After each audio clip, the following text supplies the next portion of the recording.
Hello everyone, फिर से एक बार आप सभी का स्वागत है मेरा यूट्यूब चैनल इजी नर्सिंग में।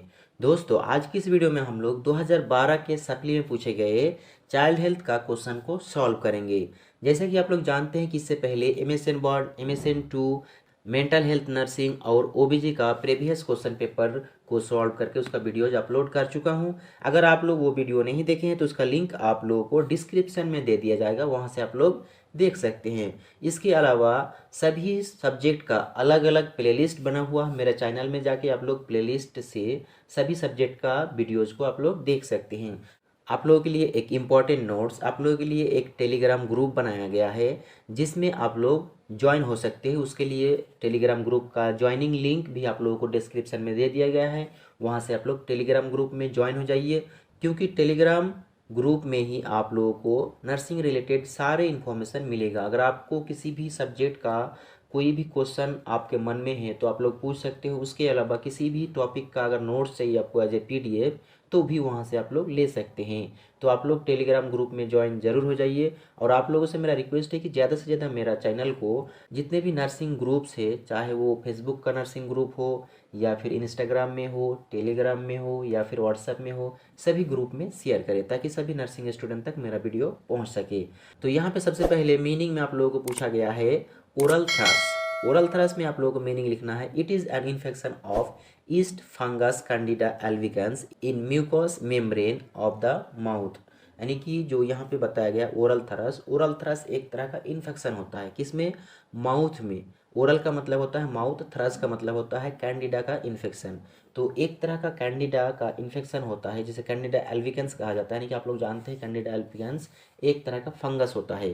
तो इसी फंगस के इन्फेक्शन के कारण आपका माउथ में क्या हो जाएगा, घाव हो जाएगा, जिसकी वजह से आपका माउथ में इन्फेक्शन होने की वजह से आपका थ्रोट में इन्फेक्शन होगा, जिससे इन्फ्लेमेशन होगा आपका म्यूकस लेयर में। यानी कि माउथ के अंदर म्यूकस लेयर बना हुआ है उसमें इन्फेक्शन हो जाएगा, जिसकी वजह से इन्फ्लेमेशन होगा। और इन्फ्लेमेशन होने के कारण आपको पेन होगा, आपको निगलने में, यानी कि खाना खाओगे लेकिन निगलने में आपको दर्द होगा, पानी पीने के टाइम भी आपको दर्द होगा। इसी कंडीशन को आपका ओरल थ्रस कहा गया है। यहाँ राइट साइड में भी आप लोगों को स्ट्रक्चर में भी दिखाया गया है, इस तरह का इन्फेक्शन या इन्फ्लेमेशन को ही आपका ओरल थ्रस के नाम से जाना जाता है। ये अक्सर आप प्रेगनेंसी के दौरान ज़्यादा हो सकता है। यानी कि किसी भी पर्सन में अगर इम्यूनिटी पावर लो होता है, इम्यूनिटी पावर सप्रेस होता है, तो उस कंडीशन में होने की संभावना ज़्यादा होता है। उसके बाद यहाँ पे आप लोगों को पूछा गया है पीका। तो पीका का मीनिंग आप लोग इस प्रकार से लिख सकते हो, craving and chewing substances that have no nutritional value such as ice, clay, soil और पेपर कॉल्ड पीका। यानी कि पीका एक ऐसा कंडीशन है जिस कंडीशन में पेशेंट ऐसी चीज़ों को खाएगा जिसमें किसी प्रकार का कोई न्यूट्रिशन प्रेजेंट नहीं होता है। जैसे यहाँ पे एग्जांपल में आप लोगों को बताया गया है। इसका दूसरा मीनिंग आप लोग इस प्रकार से भी लिख सकते हो, pica is an eating disorder in which the person eats things that are not food. यानी कि यह एक तरह का डिसऑर्डर है जिसमें पेशेंट ऐसी चीज़ों को खाएगा जो खाने का चीज़ है ही नहीं, जो आपका खाना नहीं है, वैसे चीज़ों को खाना शुरू कर देगा। जैसे मिट्टी को खाना शुरू करेगा। तो इस तरह का कंडीशन को ही आपका पीका के नाम से जाना जाता है, जो यहाँ आप लोगों को राइट साइड में स्ट्रक्चर में भी दिखाया गया है। उसके बाद यहाँ पे आप लोगों को पूछा गया है डॉल्स आई।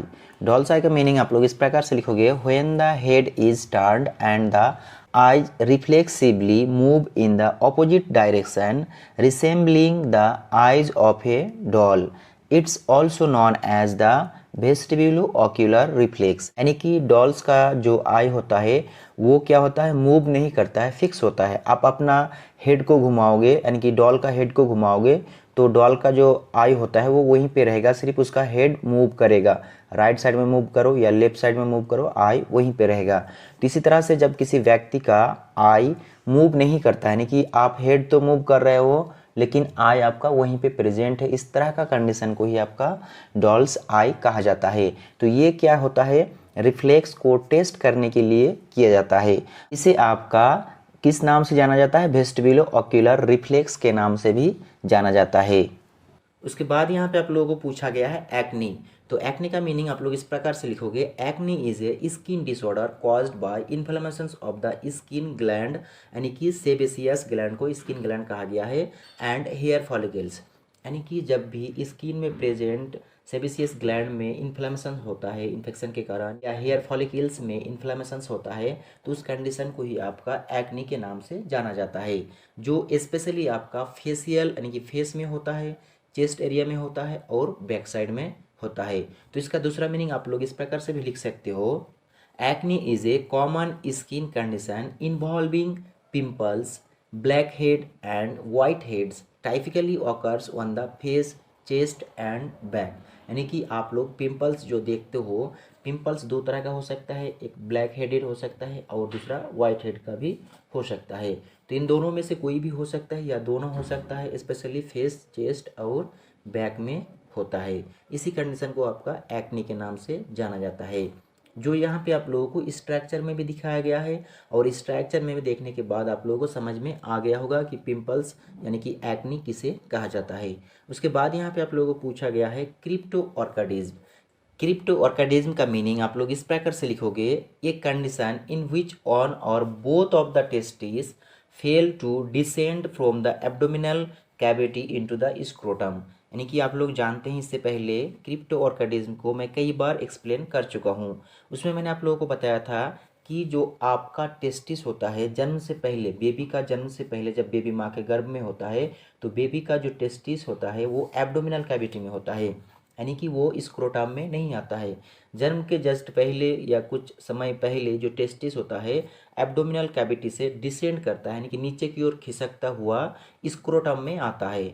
तो अगर नॉर्मली आ जाता है तो अच्छी बात है, अगर नहीं आता है तो उस कंडीशन को आपका क्रिप्टो ऑर्किडिज्म के नाम से जाना जाता है। चाहे एक टेस्टिस ना आए या फिर दोनों ही ना आए, उसी कंडीशन को क्रिप्टो ऑर्किडिज्म कहा जाएगा।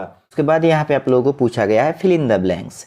फिल इन द ब्लैंक्स में पहला क्वेश्चन पूछा गया है Bordetella pertussis is responsible for, answer में आप लोगों को लिखना है हुपिंग कफ। उसके बाद यहाँ पे आप लोगों को पूछा गया है स्क्विंट आई नॉन एज, यानी कि स्क्विंट आई को किस नाम से जाना जाता है, तो इसका मीनिंग आप लोगों को लिख देना है स्ट्रैबिस्मस।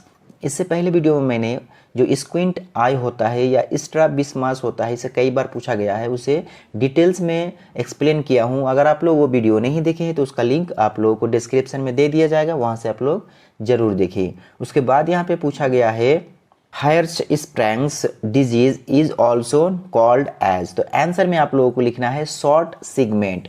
आंसर में आप लोगों को क्या लिखना है, शॉर्ट सिगमेंट, जो यहाँ पे आप लोगों को राइट साइड में स्ट्रक्चर में भी दिखाया गया है। उसके बाद यहाँ पे आप लोगों को पूछा गया है the state with the lowest infant mortality rate is, तो आंसर में आप लोगों को लिखना है केरला।